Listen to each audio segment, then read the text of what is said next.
Hi guys, I wanted to make a quick video because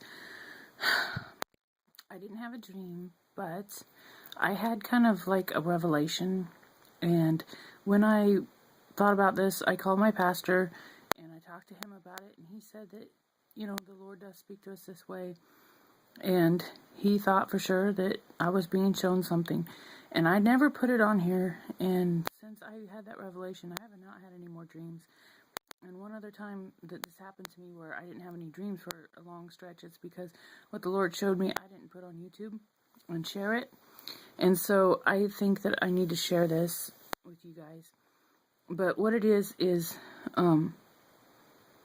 numbers. I never realized the Lord would speak to people with numbers, but I don't know, over 6 months ago, I think, we lived in a particular house, and I started to see the number 5, like 555, all the time. Every time I looked at the clock, it seemed like I was always seeing 555, 555. And I never really thought nothing of it. And then, a couple months later, I started seeing 444, 444. And then that went on for a while. I never really thought anything of it. And then I started seeing 3s. And then just before we moved out of the house we were at last, I started seeing 222 all the time, everywhere. And even when we first moved into here, I know it seems we moved a lot, but then long story. But anyway, I was seeing the 222s, and then all of a sudden I started seeing the 111. And then I started really thinking about it, and I thought, what the heck is going on? Because it seemed to me like some sort of a countdown, but I didn't know it could be biblical. I just thought it was weird, 5, 4, 3, 2, 1. And in all honesty, I don't see the ones anymore. I haven't seen them for a while. After I noticed, that I had seen all of this, and I called my pastor, and we talked about it and everything. I don't really see them anymore. And so I don't know what's going on, but he did reassure me that the Lord can speak to people this way. So after I thought about it for a while, this is, I don't know, a week or so ago that I called him, I finally, I've been waiting to hear more from the Lord, and I hadn't heard from him, and it's been over a month, so I thought, well, maybe I was supposed to share this, and I didn't, and so he's waiting for me to do what I said I would do, which is to share everything that he gives me. So I'm sharing this with you guys. I'm not 100% sure, I didn't see the Holy Spirit in this, physically like I do in my dreams. Nobody spoke to me, audibly like they do. I wasn't taken anywhere. This didn't happen in my dream. This is just something that was repetitive. And like I said, it started with 5s, then 4s, then 3s, then 2s, then 1s. And now, literally, I really don't notice stuff anymore. I don't notice 2s, I don't notice 3s, I don't notice the 1s. It just quit. So, I don't know, maybe the Lord was showing me this, and then when he showed me what he wanted to show me, it just stopped. And I was supposed to share it, and I didn't. So, I'm sharing it with you because I don't know what else to do. I'll know for sure, that I did the right thing if the Lord comes back and I get another dream or another whatever. But I feel in my heart, I feel in my spirit that this is the right thing to do, because in my spirit, I feel honestly like it really was some sort of a countdown. And it started, like I said, maybe between 8 months and a year ago. It just, I don't know, but it did. It progressed, and it was strange for me. And I probably never would have shared it if my pastor hadn't told me that, he believes that the Lord speaks to us that way. So, there you go. I have no idea what we're counting down to. If it is countdown, pray on it. If you guys get any revelation from the Lord about it, let me know, because I am totally open to that. And God bless you guys. Remember that we are in the end times. I don't care what anybody says. There's so much proof to us Christians that see it. I mean, look at Damascus becoming a ruinous heap. Talks about that in the Bible. That's happening for the first time in its history. That's happening. It's never been, from everything I've heard and read, it's never been uninhabited before, and it's quickly becoming uninhabited. it's quickly becoming a ruinous heap. The people are quickly dying, and it's horrible. It's horrible. I don't wish that on anybody, but it's biblical. It's prophecy. When you look at the Pope and the peace agreement, I mean, I was just listening to Pastor Paul Begley. He's a good guy, I think. Anyways, he was saying that everybody that should be or could be playing a part in the end times is flocking to the Pope right now. Benjamin Netanyahu, the Palestinian leader, the King of Jordan, President Obama, Queen of England. Everybody recently has been flocking to the Pope. And everybody that I know of believes the Pope plays a really, really big role in the end times, like maybe even the false prophet. And when you read Tom Horn's book, he interviewed some Jesuit, I think they were Jesuit priests, down at their telescope Lucifer. It's a acronym. It's Lucifer. It stands for something big and long, but the acronym is Lucifer. It's an infrared telescope, which is really strange because a lot of people that look for UFOs and strange things use an infrared telescope because they can see them with the infrared. So that makes me wonder why the Vatican has an infrared telescope in Arizona looking for space visitors with the acronym of Lucifer. Anyway, supposedly he interviewed the priest there and asked who they were looking for, and he told them that they were looking for and he pointed apparently to the Bible and said, the fallen angels, basically, to come back. And when you guys look at all the things that are happening in the world today, and just like the movie Noah, I do care that Noah, the story was twisted per se as to why God destroyed the earth. But the thing that really blows my mind, and the thing that I've been believing and been led to believe for all this time, is that in the story, they portray the fallen angels helping mankind. They portray the fallen angels as being misunderstood. They wanted to help mankind, and they got a bad rap. You see this throughout all kinds of stories about the fallen angels and the gods of other literature, like the Greeks, and was that one guy that stole the fire from the heavens and gave it to mankind, and he got in trouble, and more and more and more, you guys, you're seeing the fallen angels portrayed as misrepresented. There are even people that believe that Satan got a bum rap, that Satan was really trying to help us. I really, truly, in my heart, believe, you guys, that we are being set up to believe that when these fallen angels get back here, they're not bad.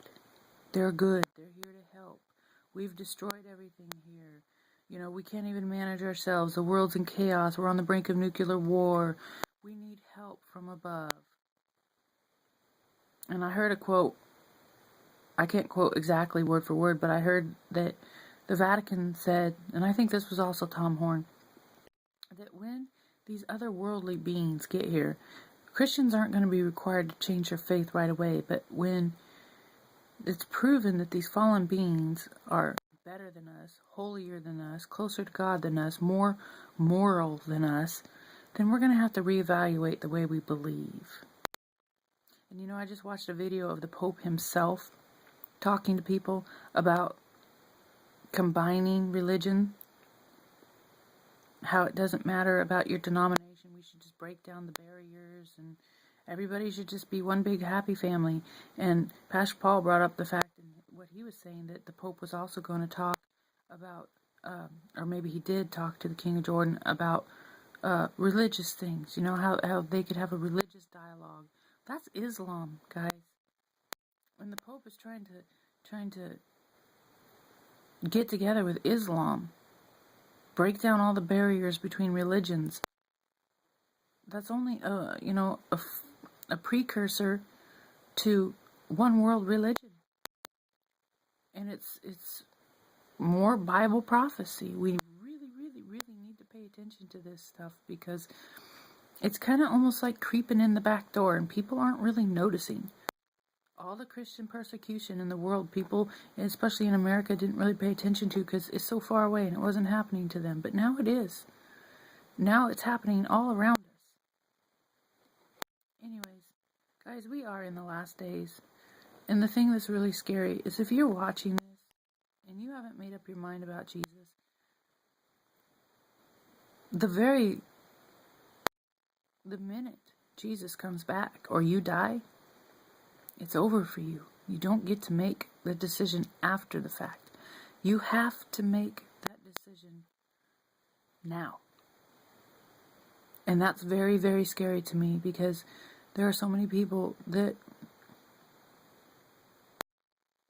God's going to come back and they're going to be like, wait, I want to change my mind. I want to do this. I want to believe. I want to accept. I want to go to heaven too. And you're not going to get to because your decision time is over. And your eternity will be decided. And that'll be that. You guys really need to make up your mind now. I'm sorry. It really bothers me to think about people going to hell. Hell's a real place. It's really going to happen. You need to make up your mind now. And don't wait until it's too late. Until you can't decide anymore. Because it'd be totally horrific to be 5 minutes too late. 5 minutes too late. Eternity is a very long time. Don't be 5 minutes too late. You need to make up your mind now. And the thing I keep stressing to everybody is this is a free gift. It's not like you have to do anything for it. It's already been done. You don't have to die on the cross. Jesus did that for you. Just accept it and believe and live a good life and follow the commandments. Get baptized. You guys, it's not that hard. God doesn't want to see you in hell. Hell wasn't prepared for you. It was prepared for Satan and the angels that fell. Hell is prepared for them, not for you. That's why God gave you Jesus, so that you wouldn't go to hell. He made sure that even though he had to send people to hell that didn't believe, that you had a choice not to go there. And Satan is trying like crazy to close your eyes and make you miss this free gift of salvation. The gift that Jesus and God worked so hard to give you. But they're not going to make you believe. You have to decide for yourself. Please think really, really hard about this, you guys. Don't be one of those people that say, I waited too long. I waited too long.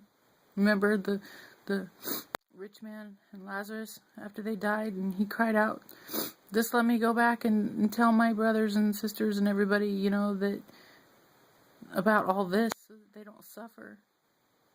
And he was told it's too late. And he said, well, just send somebody then. Send somebody to talk to him. And he said, well, if they didn't listen to the ones that were there already, they're not going to listen to any of them that come back. Now, that's totally paraphrased, okay? But guys, don't be sitting there going, why? And then worrying sick about the rest of your family. You want your whole family to go. The worst fear I ever had in my life was when my husband wasn't saved. And I always wondered, what would happen if he died? I would never see him again. And I praise God every day that he is saved. And I'll tell you something real quick. I never thought I would tell you guys this, but it seems like the more you talk about things like this, the more people think you're crazy. And I don't care anymore. I don't care what people think of me. I tell you guys the truth. The honest to God truth, okay? The day my husband was baptized, he helped baptize my 3 kids too. It was like the best day of my entire life. I waited 22 years for this. Well, 21 and a half. Anyways, and they were in the back getting ready to come out and be baptized, and I was praising God with all my heart and thanking him And, I just, honestly, I had my eyes shut, my arms up, and I was just praising. And then all of a sudden I found myself in a room that was really dimly lit. And there were people in kind of white, Muslim white, the Muslim cloth. It's kind of almost like a tannish white. They were standing along the walls. Okay, I couldn't really see them, but I saw their figures. And I was standing there, and all of a sudden, right in front of me, I saw Jesus. And people try to tell me I'm crazy, and I'm not. I saw him, and he looked just like that little girl's painting. You know that book, Heaven is for Real?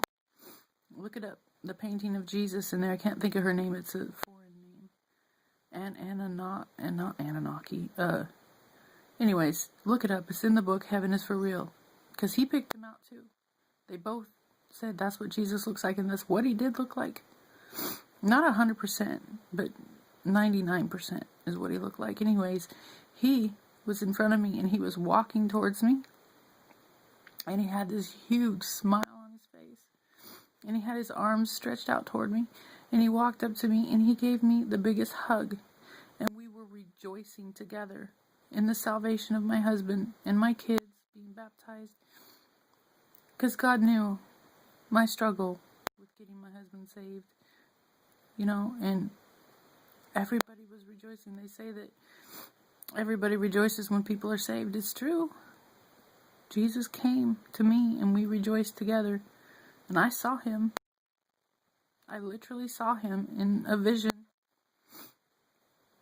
It was one of the coolest things ever, and I never told you guys that. Maybe I should have. I don't know. I just don't like people calling me nuts, Anyway, you guys, I'm going to cut this off. But I love you guys so much. Even if you're not a Christian, I love you so much. I don't want you guys to go to hell.